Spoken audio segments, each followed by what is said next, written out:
আজ আমি কোথাও যাব না, কিছুই করব না। আজ সূর্যের পিয়ন এসে দরজায় যত খুশি কড়া নেড়ে যাক। স্নানঘরে অবিরল ঝরুক শাওয়ার, ভেসে যাক প্রভাত ফেরির গান। হঠাৎ কবিতা পড়ছি কেন?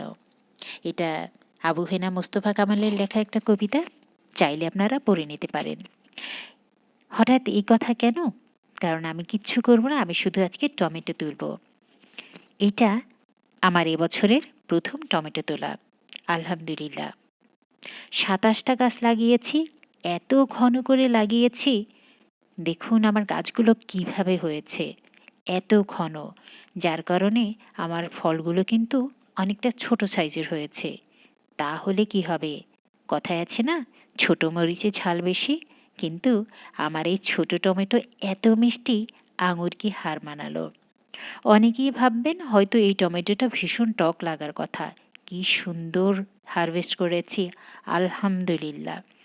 এগুলো খেতে এত টেস্টি যে আমি এক বসাতেই সবগুলো খেয়ে নিতে পারবো, এত সুস্বাদু এগুলি।